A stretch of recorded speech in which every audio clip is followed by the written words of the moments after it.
Ok, muchachos, vamos a trabajar con un ejercicio de análisis de gráficas, ¿verdad? Entonces vamos a analizar todos los elementos que normalmente nos piden en una gráfica. Entonces vamos a empezar con lo que es el dominio de una función. Vamos a anotarlo por acá. Ok. Resulta ser que por definición el dominio corresponde al conjunto de todas las X, o sea, de todas las preimágenes. ¿De acuerdo? Entonces, si vamos a trabajar con las X para los cuales la función sí está definida, tenemos que analizarlo en el eje X de izquierda a derecha. Si analizamos o si observamos esa gráfica que tenemos ahí en pantalla, vemos que está dividida como en dos partes. Por un lado tenemos acá una parte de la gráfica y aquí tenemos otra parte. Entonces, eso quiere decir que el dominio lo vamos a tener que trabajar con una unión.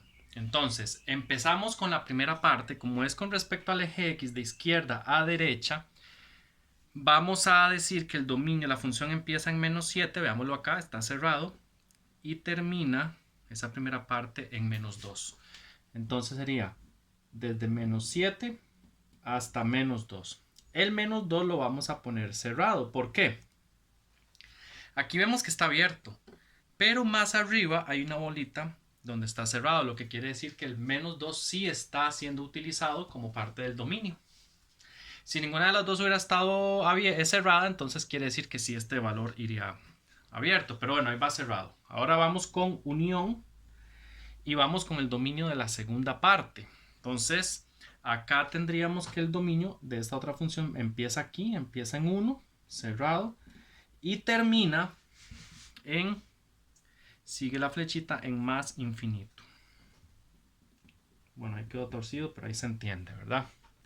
Ahora bien, este puntito que está aquí abierto quiere decir que el -5 no está asociado acá, pero lo estamos asociando aquí abajo a otro valor. Entonces eso lo que quiere decir es que realmente sí forma parte del dominio. Por eso es que lo hicimos continuo. Ahora bien, ya teniendo el dominio listo, vamos a hablar del ámbito. El ámbito, por definición, corresponde al conjunto ahora de todas las imágenes, de todas las Y, que sí, o sea, de los elementos de Y que sí están asociados. Entonces, eso lo vamos a trabajar, lo vamos a analizar, obviamente en el eje Y, solo que ahora de abajo hacia arriba.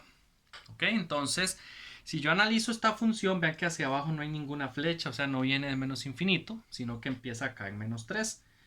Iría -3 cerrado, porque aunque aquí está abierto, aquí está este puntito incluyéndolo, o sea, sí forma parte del ámbito. Y lo más arriba sería aquí. Vean que la flecha no va para arriba como para decir que es más infinito, sino que la flecha es horizontal, o sea, la función es constante ahí. Lo que quiere decir que lo más arriba que está es este punto. Pongámosle un 4, ahí lo que va es un 4. Entonces sería desde -3 hasta 4 cerrado. Ese sería el ámbito. Luego, otro elemento importante que se visualiza en una gráfica son las intersecciones con los ejes.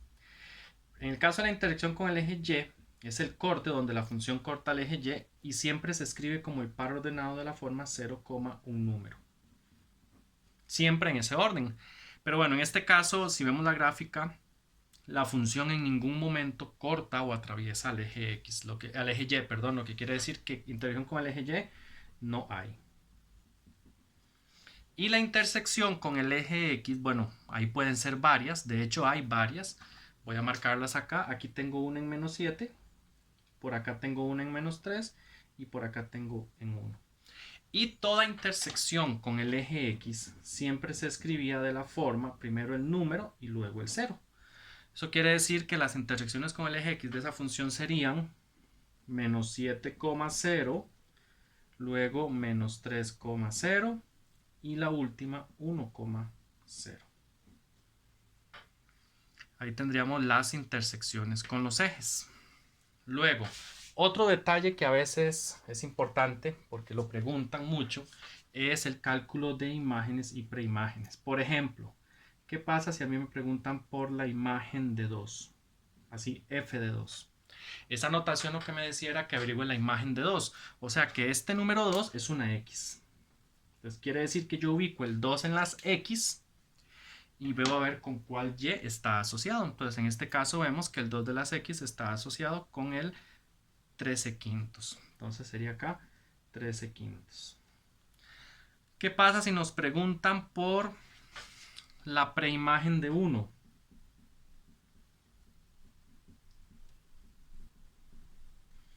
En el caso del 1, ahora me están preguntando por la x del 1, o sea que este 1 es una y. Entonces me voy al 1 de la y, a este de acá, y veo a ver con quién está asociado. Vemos que está asociado a un valor aquí, pero no sé quién es. Aquí sí hay otro y aquí hay otro. Y por allá hay otro. Sin embargo, el único que conozco es este de acá, que sería menos 2. Entonces, una preimagen de 1 sería menos 2. ¿Ok? Por ejemplo, ¿qué pasa si me preguntaran por la f de 6? La imagen de 6. Vean que el 6, acá está en las x, no tiene ninguna lineecita punteada. Sin embargo, si yo construyo esa lineecita punteada, va a estar asociado al 4. ¿Lo ven? De hecho, en esta parte la función es constante. Lo que quiere decir es que todos los valores de x están asociados a ese 4 en ese intervalo, ¿de acuerdo? Entonces, igual, si es un número decimal que está aquí, si es una fracción o lo que sea, en este intervalo siempre va a estar asociado al mismo valor de y, o sea, en este caso sería 4. ¿Ok? Bueno, más que todo ahí tendríamos un poco el aporte de las imágenes y las preimágenes. Ahora vamos con otra parte importante de una gráfica, que sería la monotonía. Vamos a escribirla acá. Monotonía. La monotonía o crecimiento. Recuerden que la monotonía o el crecimiento se lee en el eje X de izquierda a derecha. Entonces, si nosotros ponemos una persona por acá, un viejillo ahí, un garabatillo, yo voy a decir que f es creciente. Vamos a ver, veamos la gráfica. Desde menos 7, donde empieza, sube, sube, sube, sube, sube y llega hasta este punto. Hasta menos 5. Ese menos 5 resulta que se llama punto crítico. Es un punto donde hay cambio de comportamiento. Ahí termina en ese caso la parte creciente y ahí mismo empieza la parte decreciente. Entonces, cuando el punto es crítico siempre se pone abierto.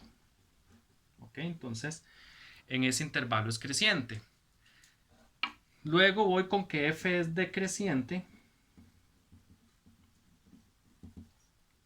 Sería, ahora empieza a bajar desde aquí hasta acá. Sería decreciente desde menos 5, lo ponemos abierto por ser punto crítico, ¿verdad? Ya habíamos hablado de eso. Y el otro sería hasta menos 2. En menos 2 no hay cambio de comportamiento, entonces sí respetamos el hecho de que vaya cerrado o abierto. Acá el menos 2 está abierto por este puntito, perdón, está cerrado por este punto. Entonces aquí se pone cerrado. Volvemos acá, ponemos ahora un viejillo acá en la otra parte de la gráfica, ahora vuelve a hacerse creciente. Entonces acá en la parte creciente le vamos a poner una unión y continuamos diciendo lo creciente, que sería desde 1 cerrado hasta 5 abierto. 5 otra vez es un punto crítico. Por eso va abierto. Y ya, cuando el viejillo llegó acá arriba, empieza a caminar horizontal. O sea, f es constante desde 5 abierto por ser punto crítico, ¿verdad? Hasta más infinito. Ya ahí es constante. Ok, ahí recuerden que los infinitos siempre se ponen abiertos. Ok, importante recalcar de la monotonía. Primero, no siempre una gráfica presenta los tres comportamientos. Bueno, en este caso tenemos la ventaja de que sí, pero no siempre. Y segundo, esos que acabamos de escribir corresponden a los máximos intervalos que cumplen con esa condición. Por ejemplo, si analizamos la función constante, dice que es de 5 a más infinito. Si alguien pone como respuesta, por ejemplo, no sé, de 6 a 7, esa sería todavía una respuesta válida porque es un intervalo que está aquí metido. O si alguien pone de 10 a 20, sigue siendo un intervalo que está aquí metido. Entonces, estos que acabamos de escribir corresponden a los máximos intervalos que cumplen con esa condición. Pero no quiere decir que esas sean las únicas respuestas, a no ser de que realmente me pidan solamente por el máximo intervalo. Ahora bien, para ir terminando, después de la monotonía, lo que nos piden analizar es el signo de la función. Signo de la función.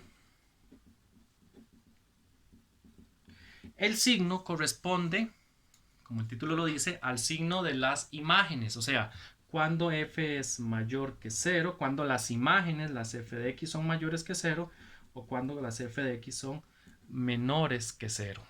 Entonces, eso lo íbamos a hacer tomando como referencia o como separador el eje x.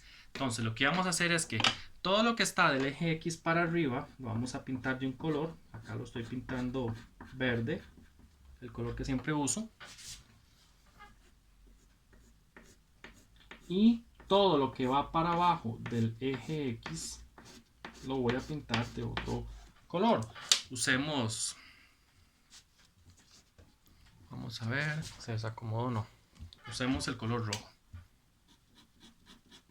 Ok, entonces todo lo que quedó de color verde es mayor que 0 y todo lo que quedó de color rojo es menor que 0. Entonces vamos a decir que f es mayor que 0 desde menos 7 hasta menos 3 y luego unión desde 1 hasta más infinito, pero le vamos a quitar el 5. O sea, porque en este intervalo no todo es verde, aquí queda una bolita abierta y es porque este punto acá está en rojo, o sea, quedó abajo. Entonces no es mayor que 0. Y en el caso, vamos a tachar esto, en el caso donde f de x sea más bien menor que 0, entonces serían los intervalos donde la función quedó en color rojo, que sería desde menos 3 hasta menos 2 abierto, y le vamos a unir este puntito que sí tiene una imagen negativa, que sería el 5. ¿Ok? Importante acá retomar o recalcar que los intervalos siempre se ponían abiertos, ¿verdad? En el signo de la función. Y volvemos a lo mismo, ¿verdad? Si alguien quiere decir, por ejemplo, que f es mayor que 0 de menos 6 a menos 4, es un intervalo que está acá metido, por lo tanto también sería una respuesta. Entonces ya de esta forma tendríamos el análisis completo de una función, al menos del análisis de una gráfica de una función.